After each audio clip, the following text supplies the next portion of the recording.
Virgil is a kind man who genuinely cares about others. Today, he is traveling to a remote mining site far from any town or settlement. During the journey, he enjoys the vast and empty desert landscape while eating a piece of bread. In front of him sits an older woman who keeps staring at the food in his hand. She looks hungry, and before getting off, Virgil quietly offers her the rest of his bread. Once he steps off the train, he looks around and realizes how quiet and empty this place is. He searches for someone to ask for directions, and eventually he finds a man watching television. Virgil politely asks if he has seen anyone waiting nearby because he was supposed to meet someone who would take him to the mining camp. The man ignores him again and again. Finally, out of frustration, Virgil asks where the bathroom is. Only then does the man choose to respond. When Virgil opens the bathroom door, he is shocked. The place is filthy, swarming with flies, and looks barely usable. But with no better option, he forces himself to use it before continuing his trip. While he is still inside, someone calls out to him from outside. This is the person he was meant to meet. Because of the heat, Virgil takes a moment to clean himself up, but this ends with him being scolded. Water is scarce out here, and wasting it is considered a serious offense. Their journey to the mining camp begins. From this point on, they are entering restricted territory. The driver is a man named Keith, and he will be the one guiding Virgil. Even though they are traveling in an old beat-down vehicle, Virgil remains hopeful that they will arrive safely. It does not take long before Keith begins calculating the cost of the trip. He charges for his service fee, the fuel, and even the drinking water. The total now reaches about $500, even though earlier he claimed it would only cost $300. Virgil feels taken advantage of, but refusing to pay would mean being abandoned in the middle of the desert. Not long after, one of the tires bursts. They are forced to stop and replace it. While working, two stray dogs begin fighting nearby. Virgil watches and a realization hits him. Out here, only the strong survive. The weak do not stand a chance. After a moment, Keith chases the dogs away and ends the suffering of the wounded one.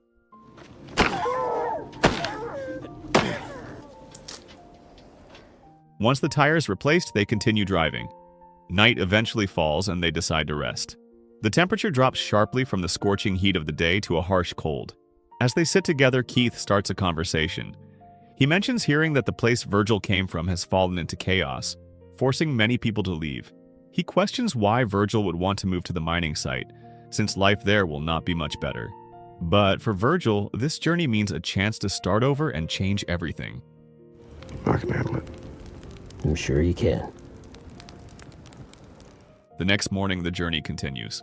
This time, Virgil takes the wheel while Keith stays asleep in the passenger seat. Before this, Keith had warned him not to turn on the air conditioner because it could damage the already fragile vehicle. But with the heat rising and Keith fast asleep, the temptation is too strong. Virgil quietly switches it on, hoping it will make the ride a little more bearable. A few moments later, the car begins to rumble. The engine chokes, sputters, and then dies completely. The vehicle rolls to a stop. Keith wakes up confused and furious, but Virgil immediately apologizes. What? I'm sorry. Keith eventually calms down and assumes the problem is something minor. With the car now useless in the middle of the desert, Virgil walks to a nearby tree to relieve himself and hopefully clear his mind. His leg aches as he drags it across the sand. After finishing, something beside him catches his attention. At first it looks like just another rock, but something feels strange about it. He gets closer, touches it, and freezes.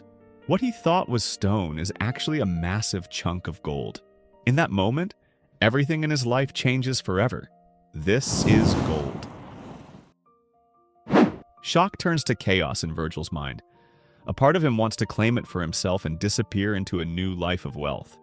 Another part knows he cannot move it alone. Eventually, he calls Keith over. Keith is skeptical and assumes Virgil is exaggerating. To test it, he heats the surface with a lighter. The metal doesn't melt or darken. It truly is gold.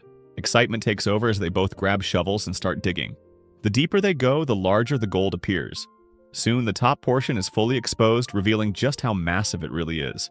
They push and pull, trying to lift it, but it refuses to move. Unwilling to give up, they bring the car into the plan. Virgil ties a rope around the gold while Keith prepares to tow it forward. They try again and again, but the car barely budges the giant slab. Okay.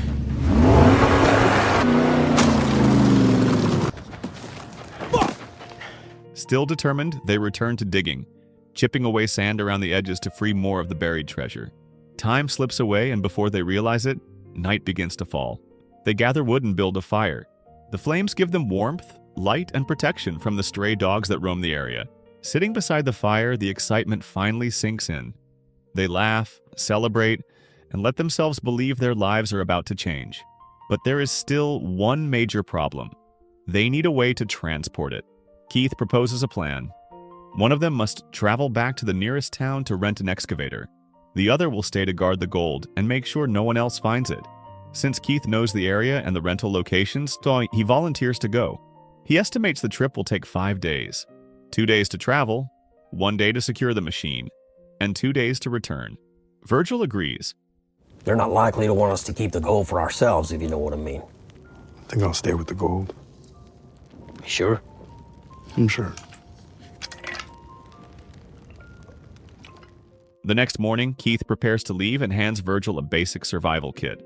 He gives him a container of water, canned food, a small multi-tool, and a satellite phone with extra batteries so they can stay in contact. Virgil notices Keith still has plenty of water stored in the car, which feels strange considering how much Keith complained earlier. Keith simply claims it's needed to keep the old vehicle running. Before heading out, he reminds Virgil to stay calm and keep his mind steady if he wants to survive here alone. Then Keith drives away, leaving Virgil with the gold and the silence of the desert. Once he is alone, Virgil buries the gold beneath sand to hide it from anyone passing by. He sets up a small tent beside it for shade and tests the satellite phone. It works, and for a moment, he feels reassured. His job now is simple: wait and protect the treasure. As the day moves toward evening, he gathers wood to build a fire. While collecting branches, he spots a scorpion crawling near his tent. Instinctively, he nudges it away using a stick, careful not to harm it, but also determined to avoid its sting. Night falls, and Virgil eats one of the canned meals Keith left behind. The silence is heavy, but suddenly the distant sound of wild dogs breaks through the darkness. He becomes tense and alert, but forces himself to stay calm. The next morning, his body begins to show the toll of the harsh environment. His skin is dry and cracking from the heat during the day and the freezing temperature at night. He knows he has not been drinking enough water, but rations are limited. Suddenly, the satellite phone rings. Virgil runs to grab it, but by the time he reaches it, the call has ended. Frustrated, he goes back to gathering wood for the night. While searching, something glints in the distance, reflecting sunlight. At first, he assumes it is a person or vehicle. Panic fills him, and he quickly rushes back to bury the gold deeper under the sand. After securing it, he approaches the reflection. It turns out to be nothing more than an empty can shining in the sun. Near the can, Virgil spots something more significant. Pieces of a crashed aircraft lie scattered in the sand. One marking reveals it belonged to Korea. Curious and hopeful, Virgil searches through the wreckage for anything useful. Part of him considers staying inside the plane, where the shade and structure offer more comfort, but he cannot risk leaving the gold unguarded. So he gathers pieces of the wreckage, carrying them back and forth under the burning sun.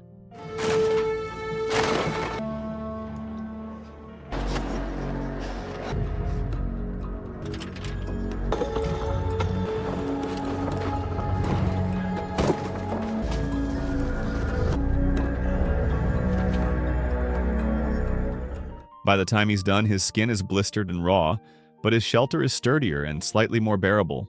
Even with improvements, the heat still seeps through and the air feels suffocating. Virgil steps outside to catch the breeze. Exhaustion sets in, and the weight of isolation starts sinking deeper into his mind. Then, the scorpion returns. This time, instead of fear, Virgil treats it like a familiar presence. With no one else to talk to, he begins speaking to it, almost as if it were a companion. As the days stretch on, Virgil begins to question everything. With all the suffering he has endured, he wonders why he should guard the entire gold slab when taking a small piece could already change his life. The idea grows stronger, and eventually he gives in. He breaks off a small chunk, just enough to hold, enough to feel what wealth might mean. Not long after, the satellite phone rings. Keith finally contacts him and explains that the car is overheated and broken down, which means he will take longer to return. Virgil mentions the piece of gold he took. Keith reacts strongly and insists that Virgil must leave the gold untouched and guard it until he comes back. Keith promises to return as soon as possible. That night, Virgil lights the usual campfire, but something feels different. The wild dogs that once kept their distance now creep closer. Hunger has made them bold. Virgil uses fire to scare them away, waving burning wood to keep them from attacking. Eventually they retreat, but the fear remains. He knows they will likely return, and Keith is still nowhere in sight. The extreme environment continues breaking him down. His skin is blistered and peeling. Flies cling to him now as if he is already fading. His strength is slipping and the food supply is running out. When a snake appears nearby, he sees it as a potential meal. But while trying to catch it, he accidentally drops his precious bottle of water into the sand.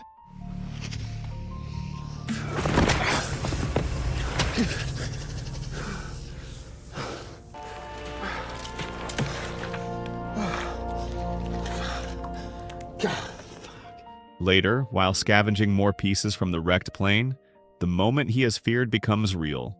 Someone else has found the area. A woman approaches from a distance. Virgil hides in the plane, but she already saw him. She approaches calmly and offers help, even food. But Virgil refuses. His responses are short and defensive. He cannot risk her discovering the gold. She mentions that there is a water source just a few miles away and better places to shelter, but Virgil still refuses. His behavior makes her suspicious. She senses he is hiding something. Annoyed by his hostility, she decides to leave and says she will camp behind the hill.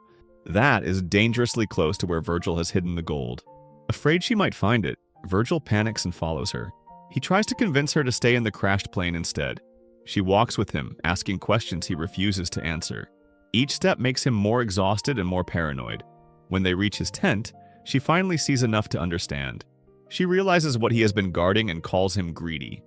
She accuses him of taking what was never his.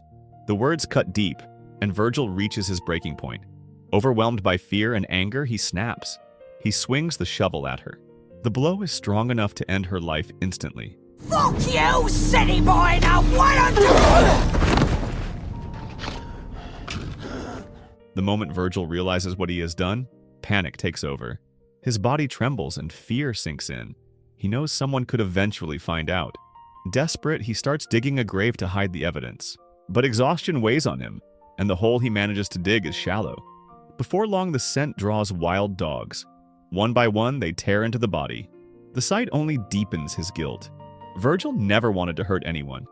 Yet here he is, covering up a death because of the gold he refuses to let go. In the end, he burns what remains, hoping to erase every trace of what happened.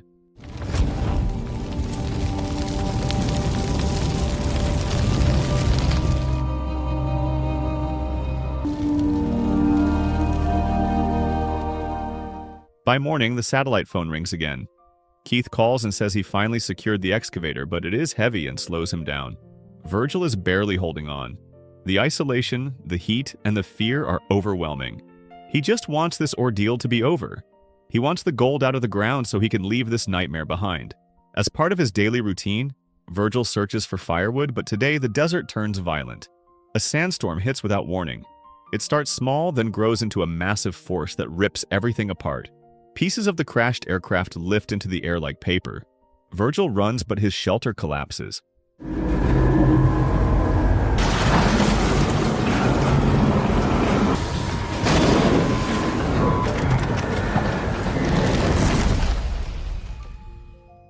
A dead tree falls, and one of its branches drives straight into his abdomen.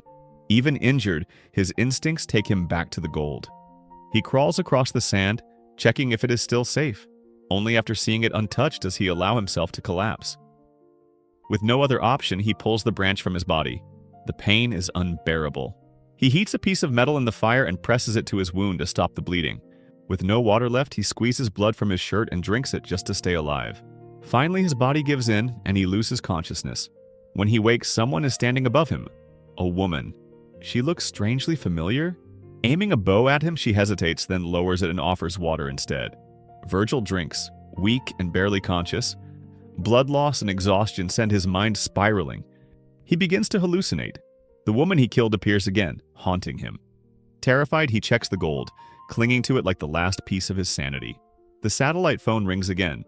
Keith demands updates. Instead of concern, he reacts with anger when Virgil mentions the woman. He only cares that someone else might discover the gold. He orders Virgil to stay focused and guard it no matter what. Just then, the woman returns. She reveals the truth. She is the sister of the woman Virgil killed. She asks him where her sister is. Virgil refuses to answer and tries to push her away. Despite his hostility, she still offers help. She wants to take him to water. She wants him to survive. But consumed by paranoia and obsession, Virgil screams at her to leave. Virgil's strength continues to fade. He can barely move now. Keith calls again, not to check on his condition, but to make sure he has driven the woman away. With what little energy he has left, Virgil asks where Keith is, hoping help is finally close. Before he gets an answer, the danger he has feared most arrives. Wild dogs surround him. At first, he tries to defend himself, swinging whatever he can reach, but his weakened body cannot keep up. The smell of blood draws the pack closer, and they tear into him. In moments, the fight leaves him, and the desert takes another life. Where are you?